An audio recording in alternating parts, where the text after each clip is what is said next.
สบายดีพี่น้องวัดทุกคนสิมาเล่าเห็ดเพาะพี่น้องเลยเศร้าจะลวกไปเป็นถ้วยหนึ่งน้องหมูเนาะเขาไปเย็นไว้พี่น้องเลยสิมาอันนี้ได้พี่น้องเลยมีเนาะFTดูคอมเมนต์มาว่าบ่ต้องมาครอบด้วยมาอธิบายดอกผู้คนเข้าใจกะเข้าใจประมาณนั้นน้องๆเนาะคนว่านะแต่ว่ามีFTบางคนก็ว่าดีแล้วที่เขามาอธิบายชี้แจงแบบว่ามาชี้แจงบางFTเพิ่นก็อยากให้เฮาออกมาชี้แจงหรือออกมาเว้าให้มันชัดเจนนะพี่น้องเนาะบางคนก็ออกมาเว้าชี้แจงก็เกิดความรำคาญพี่น้องเลย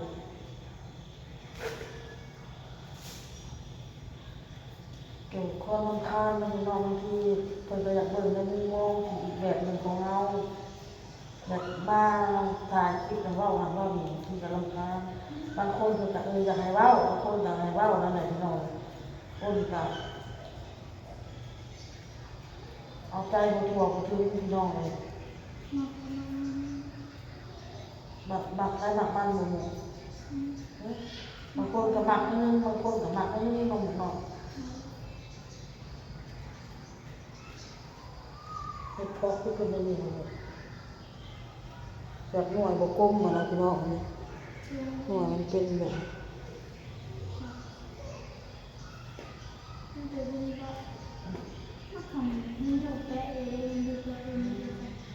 ก็อ่อนก็อ่อน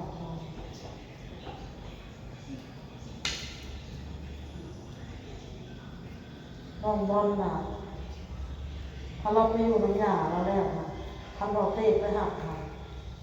เราไม่อยากมาพี่น้องเลยจับหนึ่งมาก็ว่าจะอยู่ว่าสิไปเอาน้องบอลน่ะมา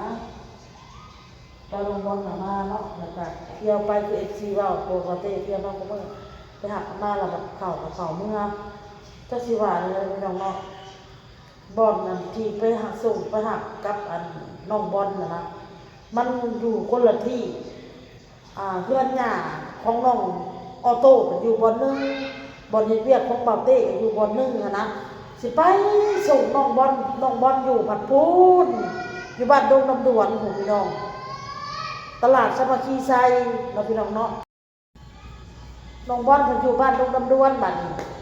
อยู่ไกลมันอยู่คนละโซนนะพี่น้อง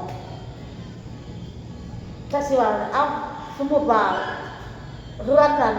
เบาเต้เฮ็ดเวียกอยู่พี่นะอยู่เฮือนนี่เนาะพูนบ่อนน้องบอลอยู่พูนบนบ้านไอ้หน้าเป็นไปสิหานาพี่น้อง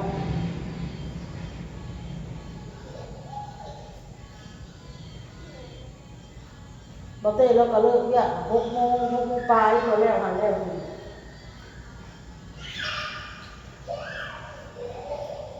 ถ้าเราเข้าเมื่อแล้วเรายากที่จะออกมา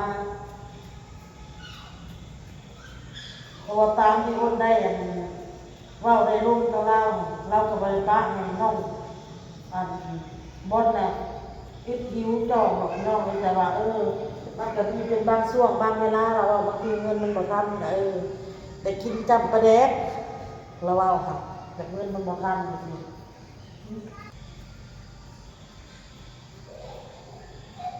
เนาะเงินอะไร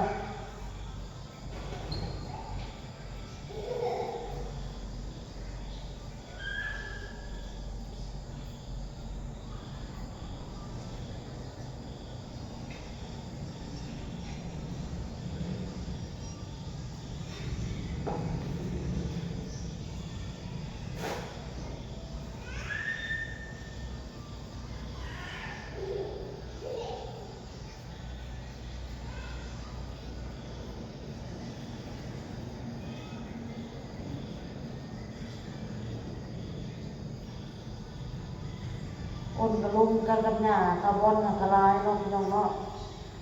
ลงกันกับหญ้าลงบอนนั่นก็ได้ลงกับเราค่ะแต่ว่าเราสิเข้าใจหรือบ่เข้าใจก็บ่ฮู้เนาะแม่อ้นก็ได้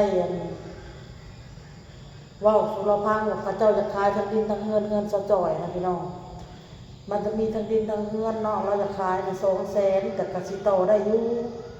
เรากสิโตได้อยู่แล้วอ้นว่าอยากให้เราน่ะขายดินบรรเทาสร้างเพราะว่าอ้นน่ะไปลิ่นน้ำลาว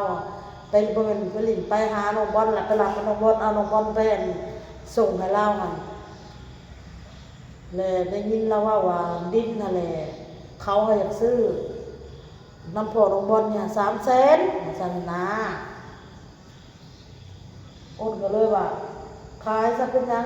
ถาวสร้างน่ะดินอยู่ถาวสร้างน่ะขายแล้วแหละมาซื้อเอาทั้งดินทั้งเงินสะจ่อยอยู่แล้วก็ยังว่ามีเงินอยู่เป็นของตัวเองมีเงินตายใส่ว่าซั่นน้องเลยว่าบ่มีซื้อเราพี่น้องเนาะถ้าถูกให้เราอยู่ดีมีแรงอายุมันควันยืนพี่น้องคำว่าเขาไปซื้ออันนี้นะขายเขาซะแล้วก็โตเอาเงินก็เหลืออยู่เงินก็เหลืออีกไป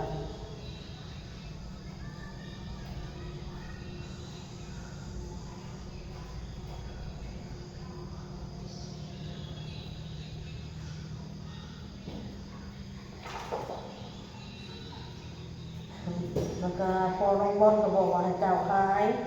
พระเจ้าขายเลยเสียเอาดินไปแล้วให้ลูกเพิ่นว่าอ้าวอ้นก็ว่าที่ท่านบ้านซื้อทั้งดินทั้งเงินน่ะตรงหน่อยมันก็เจริญแล้วมันก็สะดวกสบายแม่นอยู่ตอนนี้น่ะมันก็มีทางเที่ยวอยู่แต่ว่าทางที่เห็นนั่นแหละ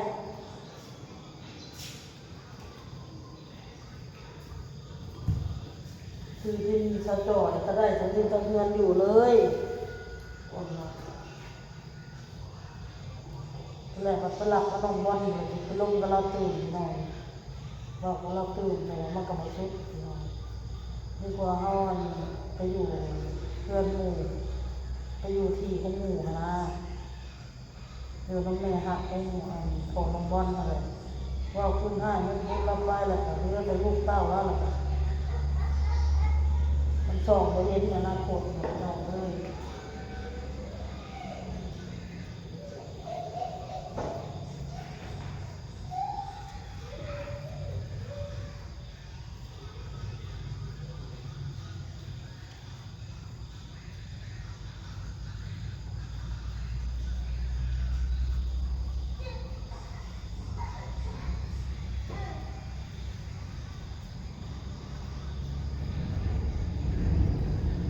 ถามว่าน้องบอลไปนะคิดฮอดนะบอกว่าคิดฮอดไปผมรู้สึกแบบว่ามันสวีนะมันสวีมันรู้สึกว่าสวีน้องบอลมาอยู่มันจะวนเอาแต่เราไปเยี่ยมงานเราไปเล่นน้ำยาขับมือตื่นตามาเราไปอยู่ที่เดียวเล่าหยาแต่เราอย่างเนาะเราก็เงาอยู่กับน้องบอลแค่นี้ขับมากไปเล่าไปลงตัน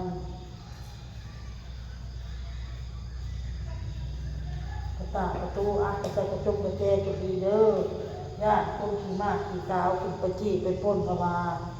น้องกำลัง2 คนมีปากคอระวังได้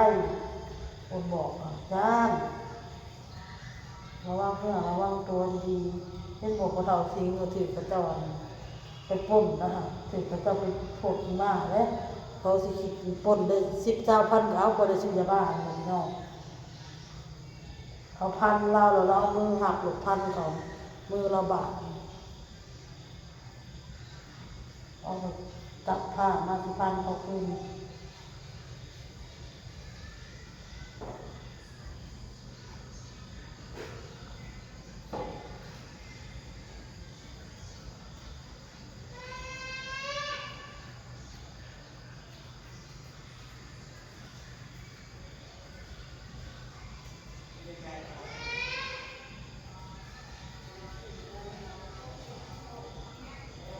ก็หาคู่มือได้คู่มือนั่นเลยพอฝนตกกลางคืนมาเลยน้ำมันสอบดินเลยสอบดินมันเอาไปหาแล้วมันก็ยิ้มกันก็ลอกก็ต่างหลังเงินค่ะ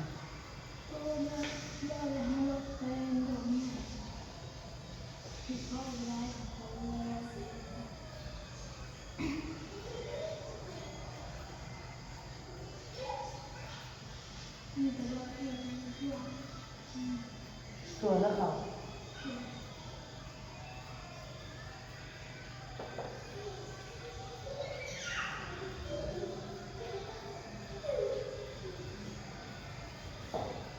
สวยอยู่ในห้อง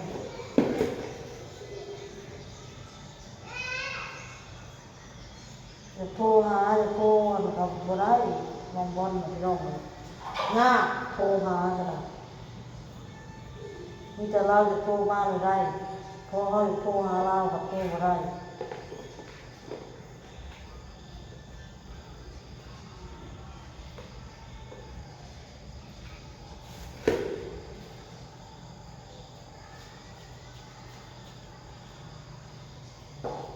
โทร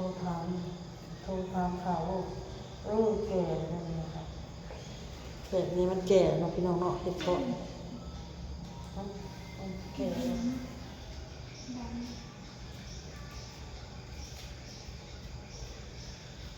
แล้วก็ที่หลังมีแกนหัวค่ะมันเป็นเสื้อแล้วมันก็ออก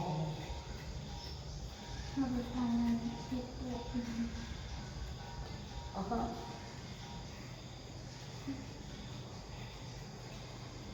ทำเสื้อ ตอนน้องบอลอยู่นะพี่น้องอ่านกับพ่อเงินมาตอนนี้ดีซีว่าแล้วว่าน้องบอลนะสั้นนะซี่นะเรื่องการกินเราตีเราแบบสินะแล้วพอเราก็อยู่ขินหอดเราถามหาเราหลายพี่น้องเล็กน้อย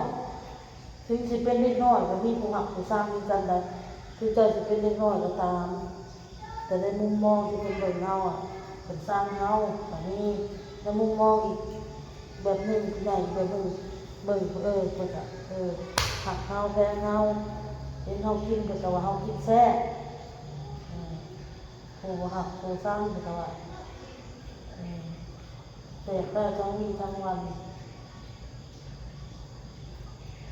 ยัดเข้าไปแบกเข้าไปผู้ใหญ่บางคนน้องน้อยคนก็ไม่ได้เว้าความรวมพี่น้องเด้อ